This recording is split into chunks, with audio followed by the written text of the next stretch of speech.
Selamat malam teman-teman HR, selamat bergabung di LinkedIn Live malam ini. Perkenalkan saya Rosella Latuputi, Senior HR Manager di Gaji Gesa. Seperti yang kita ketahui, employee experience atau pengalaman karyawan sejak mulai bekerja hingga resign atau berakhirnya masa kerja atau pensiun menjadi salah satu hal penting yang perlu diperhatikan oleh perusahaan. Pasalnya, terdapat beragam manfaat employee experience yang bisa dirasakan. Nah, dalam mewujudkan employee experience dibutuhkan peran aktif dari pegiat HR.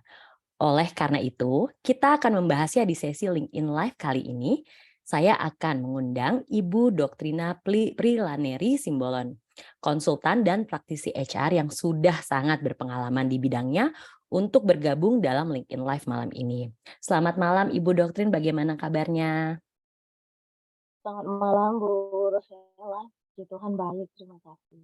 Oh, oke, beruntung sekali mendengarnya. Terima kasih Ibu atas kesediaannya untuk berdiskusi di LinkedIn Live bersama Gaji Gesa pada malam hari ini. Sebagai perkenalan, saya mempersilahkan Ibu Doktrina untuk berbagi cerita mengenai pengalaman dan latar belakang Ibu dalam dunia HR, agar teman-teman HR yang menonton pada malam hari ini dapat mengenal Ibu Doktrin lebih dekat. Silakan Ibu. Baik, selamat malam semua yang mendengar dan bergabung dalam live ini. Sambil saya share screen ya. Eee, Topik malam hari ini tentang peran HR meningkatkan employee experience menghadapi 2023. Sebelumnya, perkenalkan saya Doktrina Prilaneri Simbolon. Saya seorang GM HR GA di salah satu construction company yang sedang berkembang di Jakarta, Jakarta Utara. Ya, saya certified dari BNSP untuk General Manager dan juga sudah certified HR Manager dari BNSP juga 3 tahun yang lalu. Saya lulusan UGM, UGM tahun 2008, eh, eh, konsentrasi di HR dan OD. Dan sampai sekarang pengalaman saya masuk 17 tahun ya dalam dunia HR. Saya kira itu yang bisa saya sampaikan. Kalau saat ini selain sebagai GM di satu perusahaan, saya juga menjadi konsultan, individual consultant untuk beberapa perusahaan yang dalam hal HR strategy management. Oke. Oke, baik. Terima kasih banyak Ibu untuk sesi perkenalannya. Teman-teman HR pasti sudah tidak sabar nih mengikuti pemaparan materi dari Ibu Doktrin malam ini untuk memahami lebih jauh mengenai peran HR dalam meningkat employee experience menghadapi 2023. Setelah pemaparan, kita akan membuka sesi tanya jawab. Untuk teman-teman HR yang ingin bertanya, silahkan ketik atau sampaikan pertanyaannya di kolom komentar. Kami akan menjawabnya di sesi tanya jawab atau Q&A nanti. Silahkan Ibu Doktrin untuk memulai pemaparan materinya. Terima kasih Bu Rosella. Baik, seperti sudah disampaikan Bu Rosella sebelumnya, apa itu employee experience? Kita singkat saja istilahnya EX ya. Mungkin ini terminologi baru bagi orang-orang HR zaman sekarang. Mungkin ini baru 5 tahun terakhir dipopulerkan. Nah, kalau belum tahu Anda yang belum pernah dengar apa itu eh, ringkasnya dalam bahasa Jepang, jelas dan gampang. Ya, itu adalah sejak Anda lihat lowongan kerja sampai momen di saat Anda mau keluar dari perusahaan, itulah yang disebut employee experience. Ya. Jadi momen atau pengalaman sejak Anda melihat lowongan pekerjaan dan berinisiatif untuk melamar hingga Anda keluar dari perusahaan itu adalah employee experience. Ya. Nah, kalau begitu kita akan melihat apa gunanya selanjutnya ya. Nah, ini sering eh, apa disalah artikan dengan employee engagement. Karena employee engagement ini justru jauh lebih dikenal. Ya, bahkan eh, skripsi maupun tesis itu banyak sekali membahas tentang employee engagement. Itu sebegitu pentingnya. Nah, karena HR itu bergeser ya. Istilah HR itu sendiri sudah banyak bergeser. Mulai dari dulu SDM, ya HRD, lalu HC, sekarang HRBP, bahkan ada employer branding ya, macam-macam. Tapi ya fokusnya tetap pada human as an asset, ya, human as capital ya, bukan bukan sumber daya yang dikeruk terus tapi perlu dikembang. Pada dasarnya HRD is menurut saya yang HRD zaman zaman kuno ya, HRD itu memang lebih baik istilahnya, Human Resource and Development. Jadi memang resource yang resourceful ya, memang adalah resource tapi harus di-develop maka bisa menjadi capital atau menjadi aset. Oke, kita kembali. Soal employee engagement itu sudah lama bergeser menjadi employee experience. Jadi mesti diperjelas bahwa employee experience itu the process ya. Employee experience is holistic ya, dan encapsulate itu artinya membungkus keseluruhan. Membungkus keseluruhan apa yang dilihat, apa yang dipikirkan oleh karyawan. Ya, jadi Anda itu karyawan. Oke, kalau kita bicara Anda orang HR, maka Anda punya dua peran. Peran sebagai karyawan dan peran sebagai orang HRD. Ya. Sebagai karyawan, Anda juga harus menerima manfaat atau fungsi HR sesungguhnya. Nah, sebagai Anda orang HR, customer Anda adalah kalau ada 4 dimensi KPI, dimensi ketiga itu dimensi kedua itu adalah customer loyalty. Customer loyalty orang HR itu apa? Ya engagement, ya, employee itu adalah customernya. Ya. Oke, jadi perbedaannya adalah kalau employee experience itu secara holistik keseluruhan, membungkus everything, and employee thinks, feels, and sees. Artinya karyawan sejak dia dinobatkan sebagai karyawan, apa yang dipikirkannya, apa yang dirasakan, dan apa yang dilihatnya, itu adalah experience. Sedangkan engagement itu hal yang positif, hanya yang positif. Sedangkan experience not only positive, hal yang negatif pun bisa, rumors, office politics, ya, nurturing, where here and there itu juga termasuk experience. Tapi engagement itu the positive things of that, ya. Kalau dia memang sedang committed to the job. Tapi kalau dia tidak commit to the job, ya not even included into engagement. Nah, jadi artinya adalah engagement itu is the result, while experience is the process. So if we are talking about process oriented, orang HR itu umumnya sih harusnya orang proses oriented ya, umumnya, karena memang kita prosesnya development ya, memproses. If we are talking about our job, lagi-lagi menurut saya, menurut pengalaman saya dan hingga berubahnya paradigma saat ini, HR itu it's not only a position, it's not a position anymore. Ya.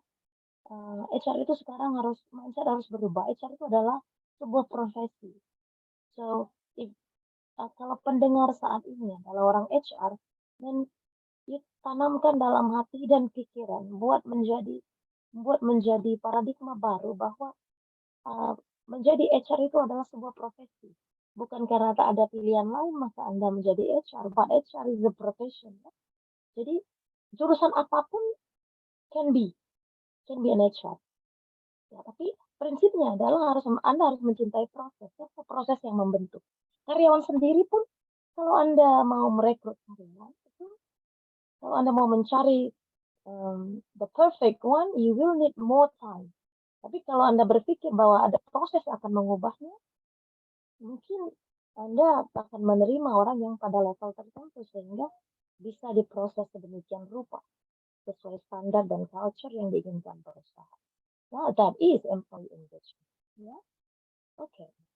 Nah, artinya adalah kalau kita melihat life cycle of HR ada 5 stages. Setidaknya ada banyak kalau Anda mau mengurutkan satu persatu. Mulai dari recruiting sampai ke apa namanya itu exit, ya. Dan semua itu semua itu Anda bisa lakukan, eee, apa namanya, eee melihat experience dari, employee ya. Mulai dari recruiting, eee, onboarding feedback, Anda bisa bisa minta feedback, lalu, employee engagement, pulse survey ini kalau survei yang begini sudah masuk dalam proses, retention ya. Ad hoc internal service ini juga masuk kepada, eee career path yang melanjut ke, tahap selanjutnya hingga Anda, eee, harus keluar dari, fase itu. Dan, jika orang sukses di karir, mungkin tidak keluar karena perselisihan. Kalau sukses di karir mungkin Anda keluar karena membutuhkan kolam baru yang lebih besar. Nah, jadi karir path sudah habis atau tidak ada ruang, there is no space for improvement, then you will find other place to grow. Nah, itu mencari apa, mmm, a new ocean. Oke, sekarang kita lihat apa yang, para expert sampaikan tentang, EX ini, ya. Supaya kita tahu bahwa, eee, di dunia luar pun, EX ini, eee, penting, ya, penting. In a world where money is no longer the primary motivating factor for employees, nah, mungkin in some aspect ya, di level tertentu, ada money is not the primary motivation. Ingat ya, ada teori Maslow, ada beberapa tingkat yang paling bawah itu adalah kebutuhan akan sorry, kebutuhan akan fisik, physical, ya, dan termasuk salah satunya adalah money. So in a world where money is no longer the primary motivating factor for employees, focusing on employee experience is the most promising competitive advantage that organizations can create.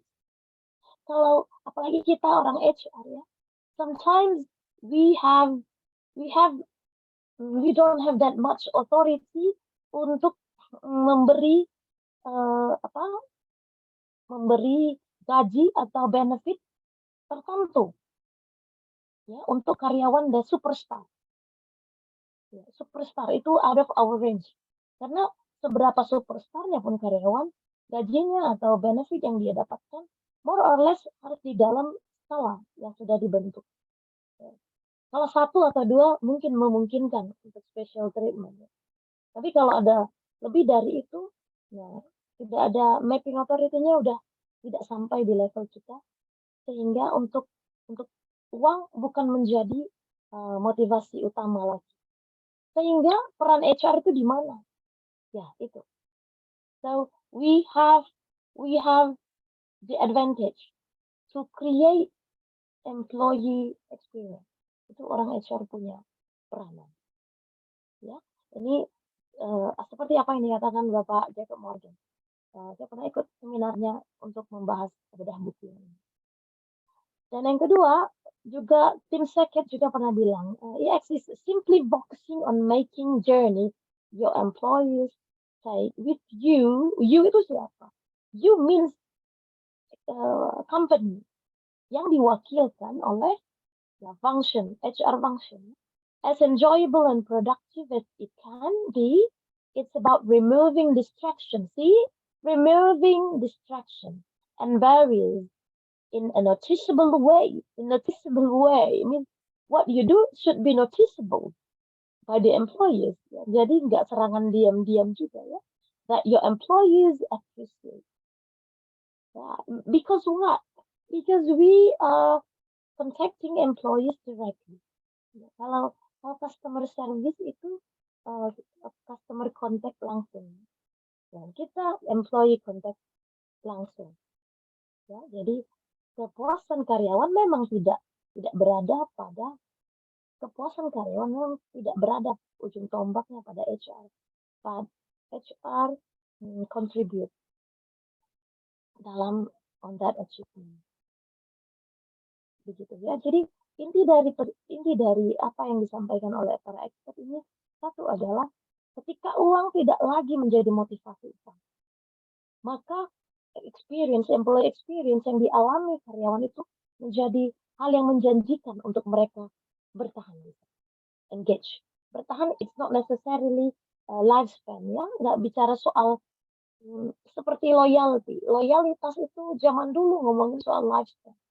Bicara soal indikasinya ada berapa lama Anda bertahan di dalam satu perusahaan. Tapi itu pun mulai bergeser makin ke sini. Loyalty itu lebih kepada quality of work instead of quantity atau length of tenure gitu ya. Nah, jadi sama juga dengan apa yang disampaikan oleh Bapak Tim Sackett. Ini juga mengatakan bahwa mm, employee journey itu even even make the employee enjoyable dan productive. Nah, hasilnya langsung kelihatan enjoyable and productive. Caranya apa? Nah, we have to remove distraction. Jangan sampai HR malah menjadi uh, let alone the distraction itself. Ya, sering sekali ya. Memang kita tidak bisa menghindarkan bahwa dulu, probably dulu ya, I'm talking about the last age of HR ya, jadi public enemy-nya para karyawan. Nah, sekarang harus bergeser. Ya, we are partner. Ya, they are employee, we are also employees. Ya, jadi tapi kita punya otoritas lebih besar untuk menghalau atau remove distraction. Jadi jangan sampai we are ourselves become obstacles in the productivity. Ya, jadi kita harus remove distraction, ya, gangguan dalam hal produktivitas. Jangan justru kita menghalangi, jadi kita menjadi penghalang, ya, atau barrier ya, untuk karyawan berkembang dan produktif. Dan cara itu pun menurut Pak Tim justru ada dua, harus noticeable dan appreciable gitu. Jadi apa yang kita lakukan itu memang terlihat, maka karena kita harus menyadari bahwa ada prinsip-prinsip ke-HRD-an itu adalah equality. Ya, equality itu harus noticeable dan akhirnya kita usaha yang kita lakukan, what we have been doing, all the experience they have itu bisa dihargai dengan baik oleh karyawan. Jadi kita jadikan HR itu yang lebih respectful instead of yang sangat ditakuti, ya, atau dulu sangat tidak disukai. Oke, dalam bukunya Bapak Jacob Morgan, penulis buku The Employee Experience Advantage, ada 3 basic environment. Ini secara fisikal yang bisa di-improve kalau kita mau memberikan employee experience yang remarkable, noticeable untuk karyawan. Yang pertama itu adalah aspek culture, aspek budaya.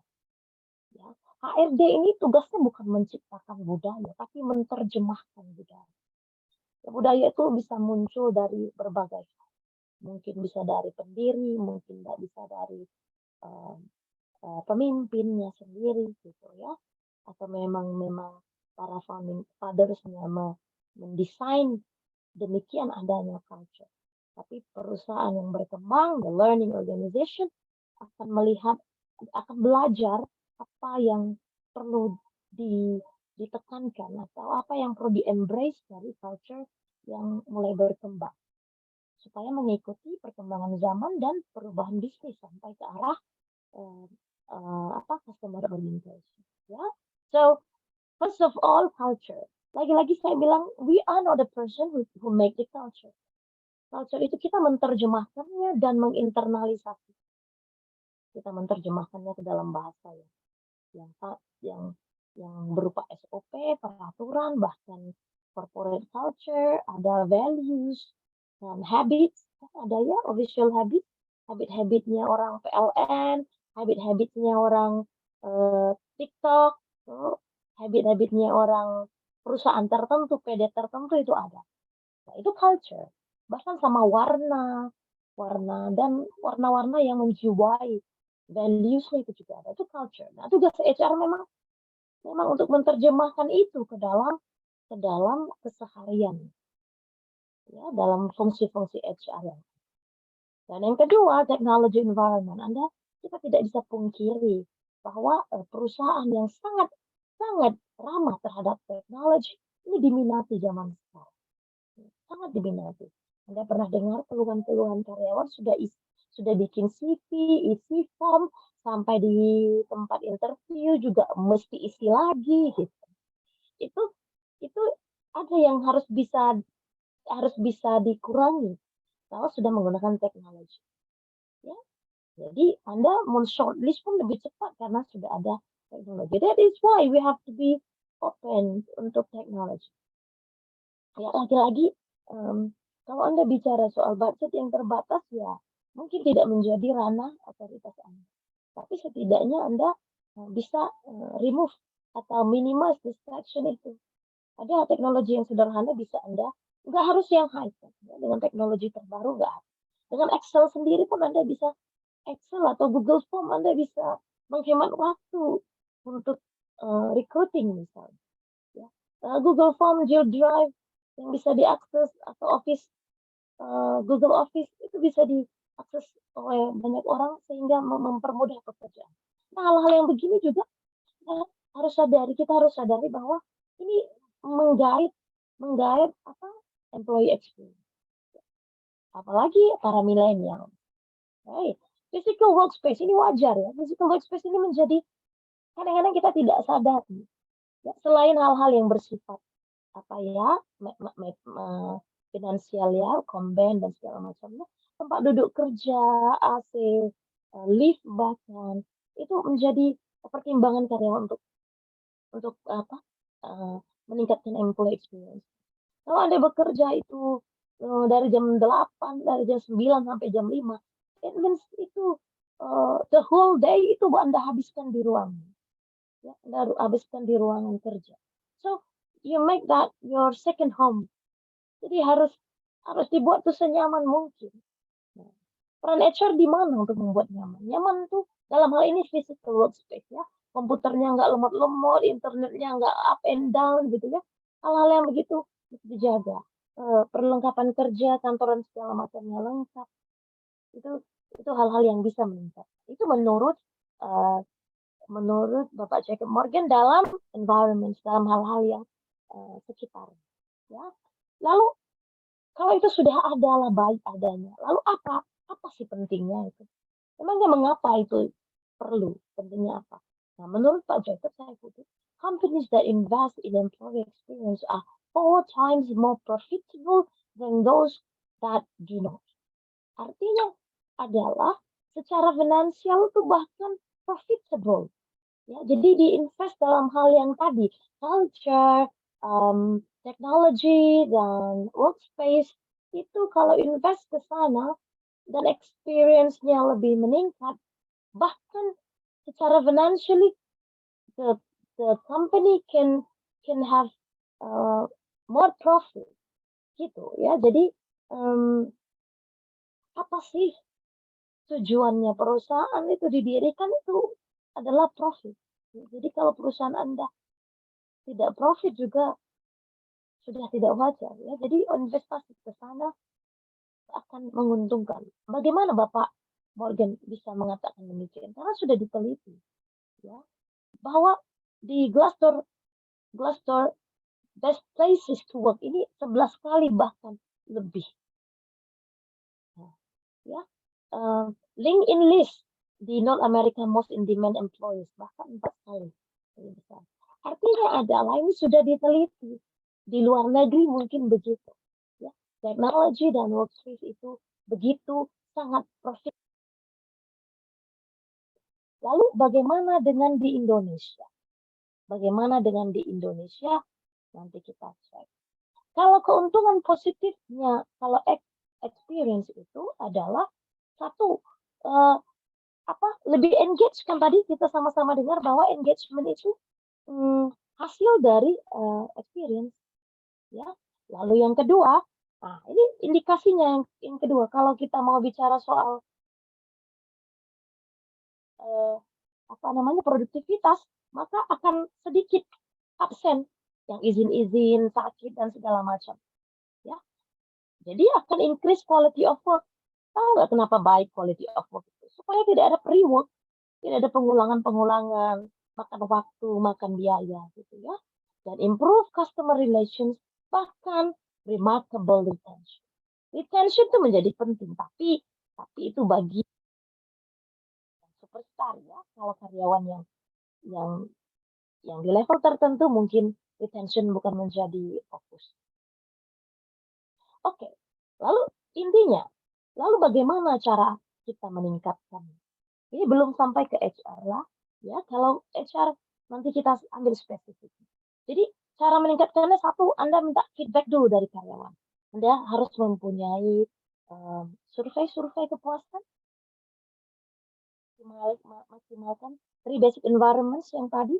Ini pasti berurusan sama para pemilik perusahaannya, pemimpin dan pejabat tertentu yang mengambil keputusan. Lalu yang ketiga, yang di ranah kita itu kita optimiskan HR function-nya. Ya. Bagaimana cara mengoptimize HR function? Ya, HR-nya jangan malas, itu yang pertama. HR-nya jangan malas. Anda kalau mau HR-nya jangan malas, rekrut dengan benar. Rekrutlah HR yang memang punya jiwa sebuah proses. Ya, nanti kita lihat satu persatu bagaimana kita bisa memaksimalkan fungsi HR. Oke, ini last slide. Ya, fungsi kita, saya bicara sebagai orang HR. Walaupun saya juga karyawan. Ya, saya biasanya membuat survei kepuasan. Dan saya rasa Anda juga perlu membuat survei kepuasan. Anda survei kepuasan bukan untuk melihat, Anda juga harus membuat berupa pertanyaan, essay, apa yang mereka kurang puas atau apa yang perlu ditingkatkan. Oke, yang kedua, jadilah orang yang sangat informatif. HR department harus informatif. Jangan mengkeep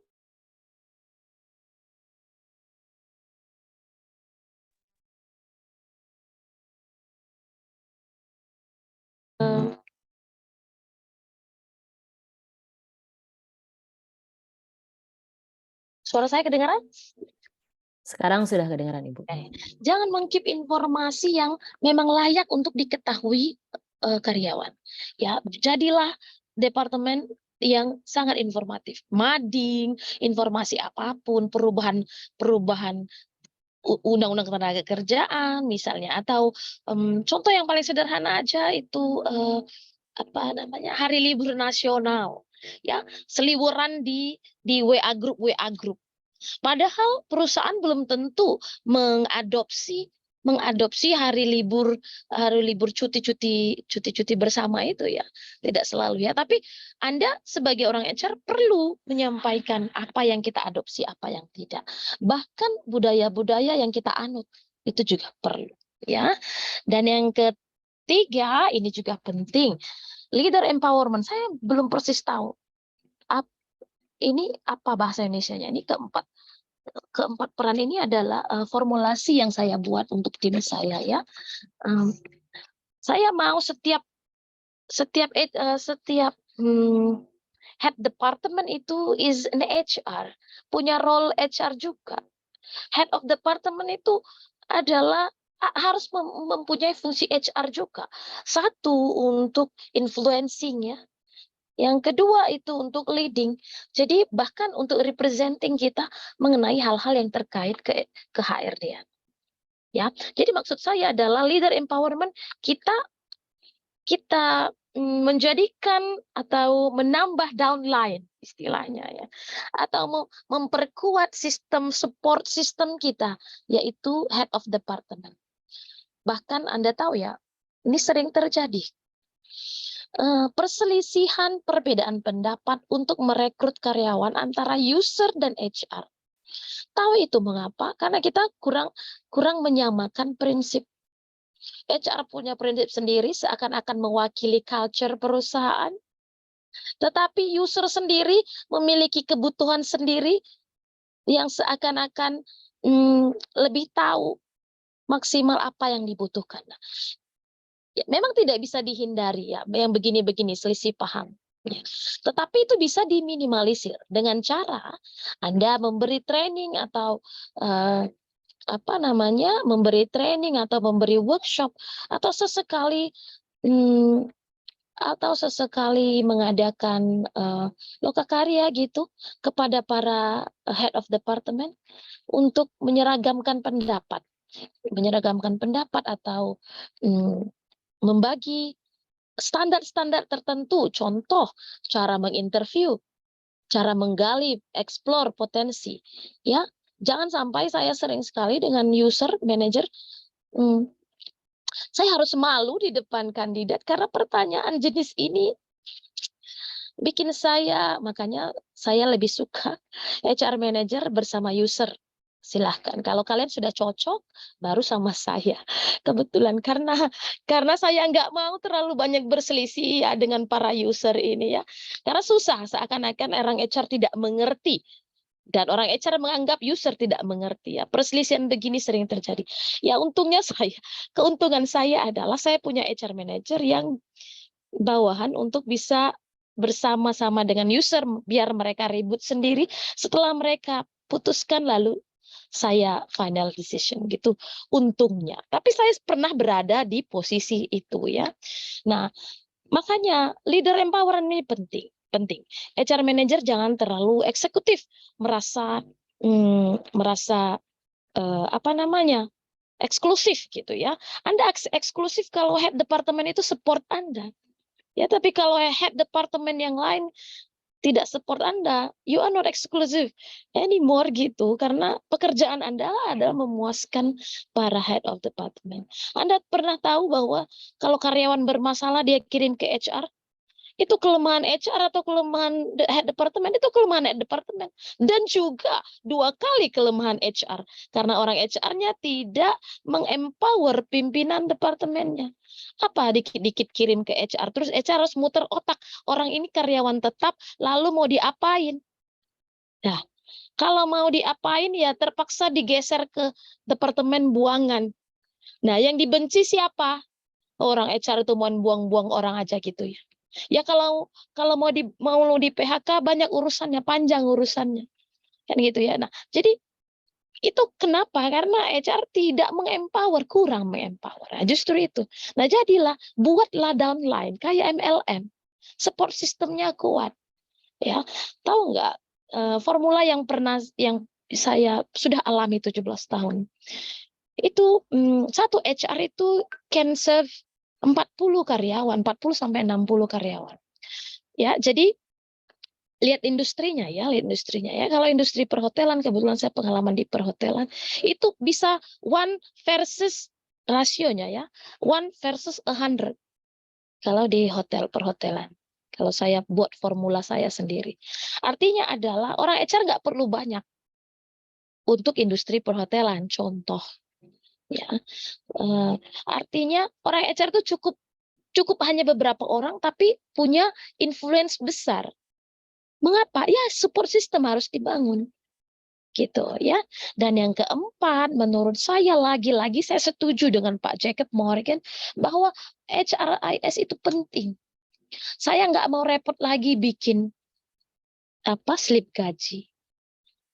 Slip gaji, saya nggak mau repot lagi bikin payroll dalam bentuk Excel. Cukup beberapa tahun, 12 tahun saya jadi HR manager, saya sudah cukup makan asam garam, salah ngulang di Excel membuat payroll sama 600 karyawan.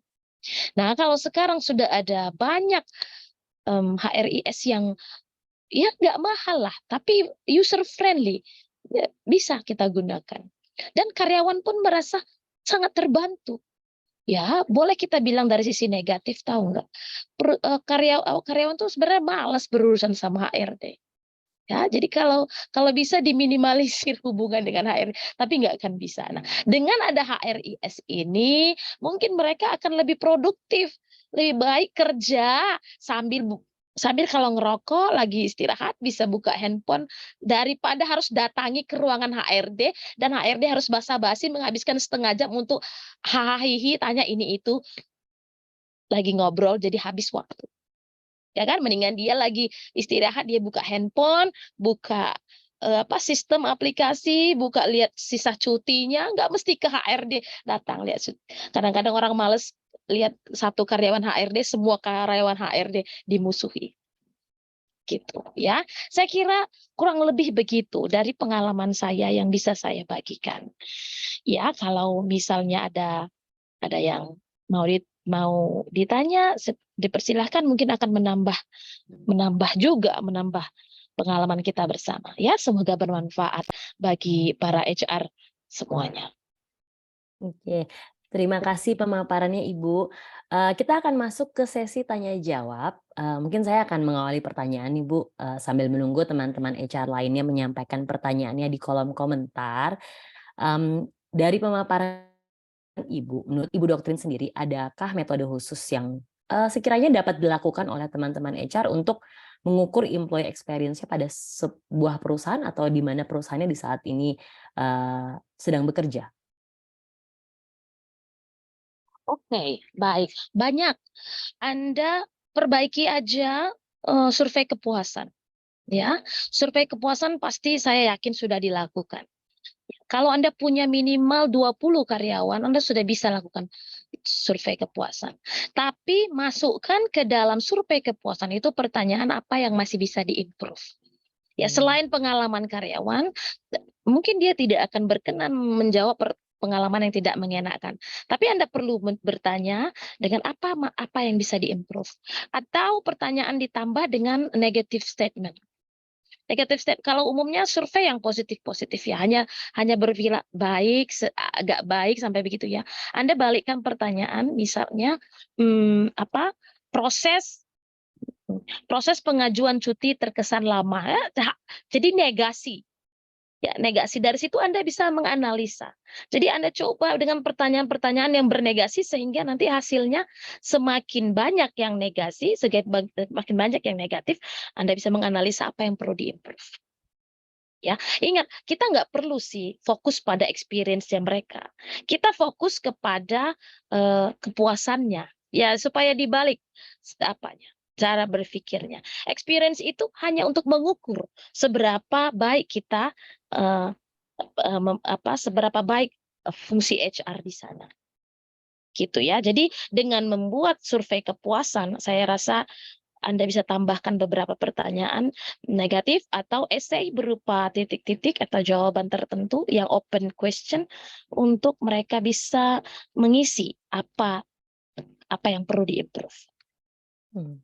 Oke, Ibu masih melanjutkan dari jawaban Ibu bahwa berarti metode khususnya itu lebih ke survei kepuasan dari karyawan itu sendiri. Kapan sih Bu waktu yang tepat untuk menyebarluaskan tentang survei kepuasan ini? Beberapa tahun yang lalu dari pengalaman saya pribadi yang saya terapkan adalah di akhir tahun gitu. Tapi nggak sampai menutup di 2 minggu terakhir karena mungkin kayaknya kurang dari pengalaman sih kurang efektif teman-teman melihat email menjawab survei itu gitu. Sedangkan kita mengharapkan bahwa di awal tahun itu kita sudah bisa menerapkan sesuatu yang kita lihat dari bahan survei itu ada bagian yang bisa kita perbaiki atau kita tunjang lebih baik lah gitu. Nah, kapan waktu yang tepat? Sampai akhirnya jadi kita mengukur employee experience itu bisa berhasil dan ada rentang waktu yang sesuai. Baik, yang pertama menurut saya, pengalaman saya ya, itu jangan di akhir tahun. Karena di akhir tahun itu Anda sudah lebih banyak PR untuk budgeting sampai rencana kerja. Rencana kerja itu harus berdasarkan apa yang sudah dialami sebelumnya, supaya bisa ada perubahan atau perbaikan. Ya, sebaiknya Anda lakukan di tengah tahun. Mungkin Anda ada appraisal tengah tahun, tapi lakukanlah itu sebelum appraisal. Karena kalau setelah appraisal, psychologically akan influencing their answers ya. Nah, jadi sebelum appraisal tengah tahun, midterm itu kan ada ya, mid-year ada appraisal biasanya ya. Maka sebelum itu dilakukan, Anda keluarkan survei. Anda keluarkan survei. Nah, survei itu menurut saya zaman sekarang sangat mudah. Don't do that by email anymore. Buat itu by WA. Yang tinggal klik link langsung muncul. Ya, sekarang supaya one stop handful task gitu. Ya, semua ada di handphone gitu. Kadang-kadang kalau email ada aja alasan untuk tidak belum dibuka, belum dibaca gitu. Ada aja alasan. Ya, tapi kalau sudah, nah apalagi kalau Anda sudah itu minta secara resmi kepada debt head, ya, debt head ya. Jadi ada survei juga itu tentang tentang departemennya, sehingga ada kontribusi departemen di sana ya. Kalau Anda nggak enforce, debt head nggak enforce, nah Anda nggak dapat penilaian juga gitu. Ya, jadi itu tengah tahun sebelum appraisal mid year, lalu Anda gunakan yang paling cepat, ingat one stop handful task gitu, sekalian 2 menit langsung jawab gitu. Saya pernah bikin begitu, tak menunggu lama, karena kalau WhatsApp saya kira langsung bisa kebaca. Nggak mungkin dia nggak buka handphone 2 malam, 2 kali 24 jam, nggak mungkin. Pasti dia udah langsung buka gitu. Oke, oke. Berarti, waktu yang tepat itu justru di tengah tahun sebelum appraisal ya, Bu, ya? Disarankannya seperti itu dalam melakukan survei kepuasan.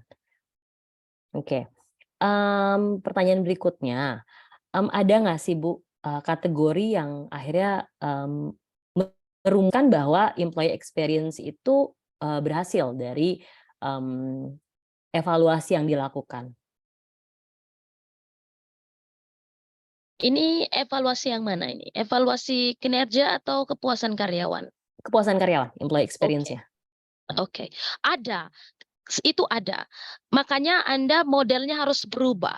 Tahun lalu modelnya begini, tahun depan jadi dia tidak berupa formula tetap.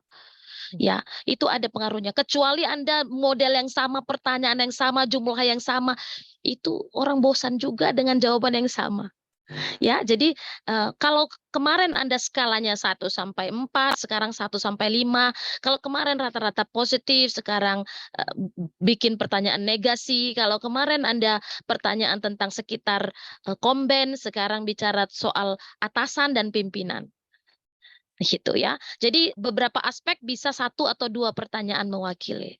Nah, kalau yang kemarin Anda banyakan biasa saja di level tengah, Anda akan pangkas itu, jadi Anda tidak ada jawaban yang pilihannya itu.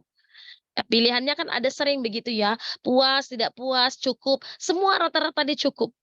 Ya kalau gitu skalanya jangan ganjil, skalanya genap. Ya, sehingga dia tidak bisa memilih di tengah. Arah ke kiri atau arah ke kanan, itu aja pilihannya. Gitu ya. Jadi jangan mengulangi yang lalu, buat lagi yang baru. Makanya orang HR itu harus kreatif. Kalau ada kasus, Anda catat langsung supaya bisa dijadikan pertanyaan. Ya, betul. Bahan evaluasi, bahan rekomendasi juga. Nah, Ibu Doktrin, jadi jika dalam suatu perusahaan teman-teman HR itu menerapkan, metode khusus untuk employee experience atau mengukur employee experience itu sendiri, kemudian dampaknya itu akan seperti apa di perusahaan dan akan kelihatan dampaknya itu berapa lama?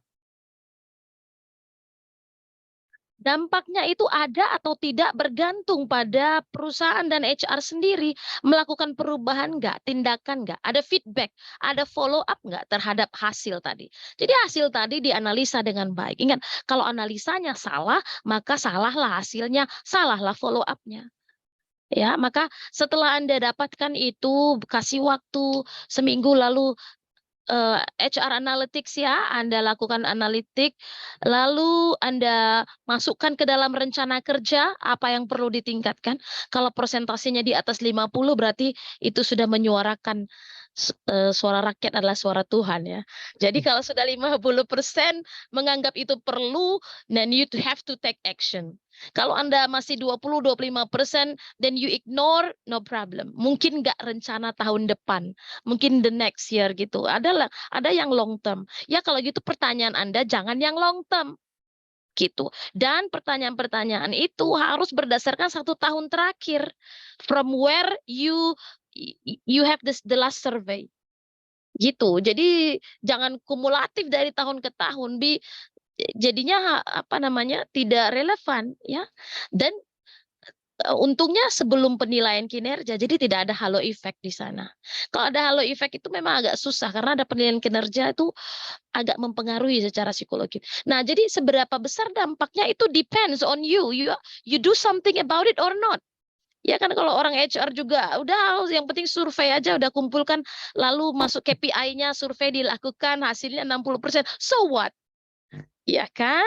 Dan if you have follow up, ya saya harus menyadari di posisi saya pun terkadang tidak bisa melakukan perubahan besar. Ya, bahkan kita masukkan ke dalam rencana kerja yang saya yang harus langsung berurusan sama owner pun belum tentu jawabannya yes, go ahead, belum tentu. Saya harus pendekatan panjang itu.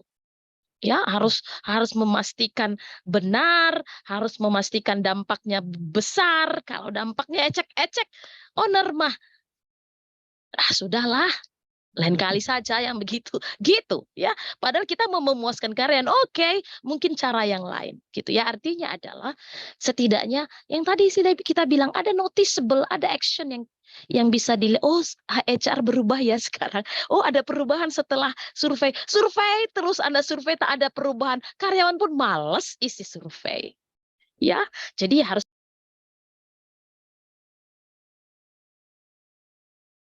Ibu kayaknya suaranya menghilang. ya, Oke, ya. sedikit atau banyak perubahan itu ya bergantung seberapa besar your otoritas. Ya kan? Ya, betul. Betul, betul. Mmm, lanjutan pertanyaan nih, Bu. Tadi, kita sempat lihat dari, slide Ibu bahwa ada, 4, peran HR gitu. Dari survei sampai dengan HRIS. Eee, dalam beberapa kondisi, mungkin ada pengalaman dari teman-teman HR lainnya ya, kadang dalam satu periode, 1 tahun itu kita tidak bisa menerapkan, semua peranan itu secara bersamaan, seiring sejalan gitu. Jika akhirnya HR situasikan harus memilih peran HR mana dulu yang akhirnya harus difungsikan untuk meningkatkan employee experience, ada nggak sih, Bu, barometer sendiri untuk mengetahui kayaknya yang ini sesuai, benar bahwa, masing-masing perusahaan akan punya kepentingan atau targetnya berbeda di tiap tahunnya, mana dulu nih yang menjadi, prioritas gitu. Cuman kalau misalnya ternyata ada tuntutan, apakah ada misalnya untuk memenuhi employee experience yang sesuai standar itu minimal 3 dari 4 peran HR yang mesti dijalankan atau akan seperti apa tuh, Bu? Benar sih ya, memang tidak bisa sekaligus ya.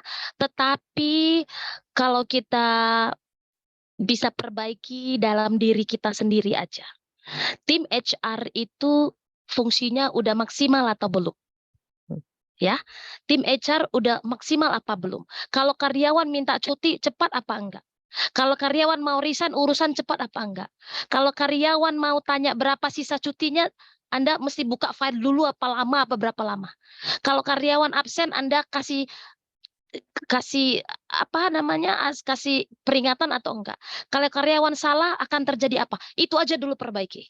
Ya, fungsi-fungsi HR itu mata di mana-mana. Ya, mata di mana-mana artinya Anda berada di lingkungan karyawan. Ya, Anda bukan ada di istana emas yang orang harus datang kepada Anda dan melaporkan. Tunggu datang manajer apa baru melaporkan, Bu, karyawan saya udah 3 hari nggak masuk. Kalau sampai ada yang begitu, Anda harus was-was. Kamu kemana aja 3 hari, HRD nggak tahu karyawannya nggak masuk 3 hari. Itu sudah harus ada dapat panggilan atau bagaimana. Ya kan? Nah, jadi mana yang paling penting ya perbaiki diri kita dulu. Badan internal HR, perbaiki fungsi kita. Apakah lama proses kita, matter of time, matter of personality mungkin Anda bisa perbaiki ya. Matter of personality ya, personality orang-orangnya bagaimana, oke fine. Tapi matter of time itu paling penting. Paling penting. Dan yang kedua itu responsif. Responsif itu ini mudah saja ya, mudah saja. Responsif itu keluhan-keluhan karyawan memang kita bukan solution maker selalu ya. Tapi kita respon dengan oke, nanti kita coba bicarakan. Atau baik Pak, terima kasih nanti saya coba sampaikan kepada manajernya. Begitu ya. Itu juga responsif. Ya, tapi HR ini kadang-kadang kan nggak merasa responsif, urusan departemennya dia nggak respon. Gitu ya. Jadi kalau mana yang paling penting dari ketiga itu semuanya sih penting, tapi mana yang paling mudah untuk dikerjakan perbaiki HR dulu. Gitu ya, fungsi HR harus lebih baik. termasuk empowerment, support sistemnya diperbaiki lah. Support system itu datang dari para head of department, gitu menurut saya. Oke, Ibu ini ada pertanyaan di kolom komentar, mungkin saya coba bacakan ya Bu. Tapi kayaknya sih sepemahaman saya ini kurang lebih sama seperti pertanyaan saya tadi, cuman mungkin Ibu bisa lebih jelaskan jika ternyata tidak berkaitan.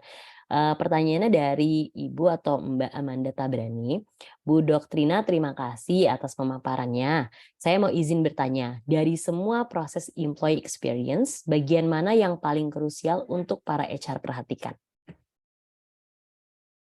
Kalau paling krusial tuh beda sama yang tadi ya. Kalau yang tadi itu yang paling mudah untuk dikerjakan ya di depan mata ya. Kalau krusial itu berarti regardless semua barrier ya, regardless keputusan direksi, gitu ya. Menurut saya yang paling krusial harus Anda siapkan itu adalah zaman sekarang itu adalah HRIS. Itu sangat krusial. Kalau perusahaan belum pakai itu agak susah sekarang. Ya, zaman sekarang rata-rata perusahaan sudah punya HRIS, jadi itu krusial sekali saat ini. Jadi, misalnya untuk absensi, ya, Anda kalau harus ngecek narik absen lambat dan lama, dan Anda baru menyadari 3 hari baru karyawan nggak masuk, itu kan kelewatan. Coba kalau ada handphone, ya Anda sambil baring-baring pun atau di kereta pun Anda bisa lihat, yang mana yang nggak masuk hari ini. Gitu ya. Jadi apalagi HR admin ya, oke HR manajernya masih nunggu kabar aja nih, tapi HR admin kan harus tangkas ya. HR admin harus lihat, yang hari ini kalau cuma 100 orang bisalah dilihat dari handphone ya. Hmm. Apalagi kalau cuma di bawah 100. Masa nggak terdeteksi berapa yang nggak masuk? Terlambat saja harus dinotis. Ya, soal apa yang dilakukan terhadap itu persoalan nanti. Yang penting notis dulu bahwa oh karyawan ini terlambat setiap hari. Ya, itu persoalan nanti apa implikasinya ya. Nah, gitu ya. Nah, kalau Anda punya admin yang begini tangkas, mantap. Ya, gitu ya. Jadi kalau krusial menurut saya HRIS itu krusial zaman sekarang. Supaya mempermudah pekerjaan kita, lalu kita bisa fokus pada hal-hal yang lain. Oke, oke. Ibu ada pertanyaan lain di kolom komentar.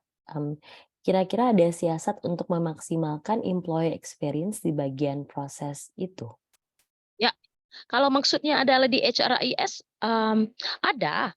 Anda Anda lakukan pendekatan kepada decision maker. Ya, Anda lakukan pendekatan decision maker. Apa kayak justifikasi why you need this? Kalau belum punya, why you need this? Kadang-kadang karena kita kurang meyakinkan, kurang convincing dan justifikasinya lemah, sehingga kita kurang memperkuat nggak memperkuat penjelasan Kebutuhan kita. penggunaan gitu ya? Iya, iya, betul, betul. Itu dia. Oke, oke. Terima kasih, semoga penjelasan dari Ibu Doktrin menjawab pertanyaan dari Ibu atau Mbak Amanda Tabrani. Sepertinya pertanyaan tadi tersebut itu berkelanjutan sih, Bu. Oke, Ibu, mungkin pertanyaan terakhir nih. Jadi, kalau misalnya disimpulkan untuk peningkatan employee experience, mungkin ada beberapa perusahaan yang pernah menerapkan, pernah kemudian mengevaluasi, melakukan pembaruan atau perbaikan gitu, dan dari sisi manajemen merasa melihat bahwa tidak ada perubahan yang berarti ya atau signifikan, sehingga diharapkan adalah metode khusus dari departemen HR tersendiri atau teman-teman HR ya yang harus menindaklanjuti untuk melakukan pembaruan itu sendiri. Jika semua metode nih Bu atau peran sudah dijalankan, tapi ternyata kebutuhan manajemen merasa tidak terpuaskan untuk peningkatan employee experience, apa sih yang bisa kita lakukan pada akhirnya, Bu? Ya, siapalah kita ini ya? Siapalah kita ini? Tapi tugas kita adalah mengumpulkan data. Ya, ingat kalau owner, pebisnis, direksi, manajemen, kepentingannya adalah produktivitas. Ya, kepentingan mereka adalah produktivitas. Maka tugas kita adalah mencatat seberapa produktif karyawan. Kalau karyawan absennya buruk, apa produktif? Tidak. Kalau karyawan lebih banyak waktu untuk ke HRD, untuk ngurus ini itu yang lama, ngurus BPJS saja lama, apakah itu produktif? Ngurus BPJS satu orang hanya nambahin anaknya baru lahir itu lama. Datang ngambil kakak, pulang ngambil ini, ngambil lagi surat, lama. 2 hari dia bolak-balik kantor HRD izin sama atasannya, lama. Nah, produktif atau enggak? Jadi kalau kita orang HRD nggak bisa menghitung produktivitas, maka kita nggak bisa meyakinkan manajemen bahwa produktivitas kita turun atau naik, baik atau buruk. Ketika kita bisa menghitung itu sasarannya produktif ya, karena produktivitas, quality of work itu akan mengambil keputusan yang berbeda kecuali kan nggak mungkin juga pengambil keputusan tidak peduli terhadap hal itu, ya kan? Karena kepentingannya adalah profit, ya kan? Sama dengan kasus-kasus nggak oke, nggak ngomongin profit lancar, tapi kalau turnover karyawan buruk, ya turnover karyawan buruk, bentar-bentar sebulan ada 2 kali resign, itu udah buruk banget. Ya, artinya ada sesuatu terjadi. Ada sesuatu terjadi. Apakah terjadi oleh atasannya atau memang tempat kerja kita yang nggak maksimal? Nah, kita hanya perpanjangan tangan. Kalau kita mengumpulkan data dengan baik, mengumpulkan komentar dari karyawan, mengumpulkan kepuasan karyawan, itu semua tercatat. Jadi kita mengumpulkan kekurangan-kekurangan itu untuk bisa diperbaiki. Ya, intinya adalah satu kenyamanan karyawan yang mendukung produktivitas. Ya, itu pasti ranahnya pengambil keputusan. Oke, Ibu, pertanyaan tersebut menjadi pertanyaan terakhir dalam sesi tanya jawab LinkedIn Live malam ini. Sebagai penutup, apa ada kesimpulan ingin Ibu Doktrin sampaikan untuk rekan-rekan HR yang bergabung pada LinkedIn Live malam hari ini, terutama secara khusus mengenai peran HR dalam meningkatkan employee experience untuk menghadapi tahun ini?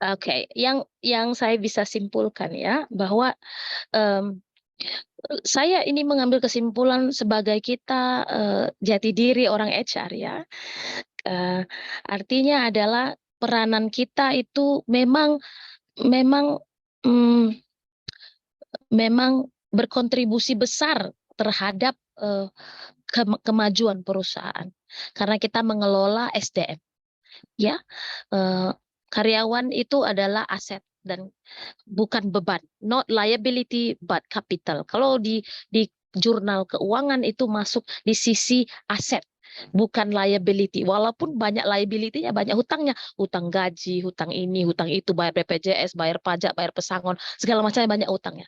Tetapi ini termasuk kategori aset. Nah, kalau kita menyadari itu, maka kita rawatlah karyawan.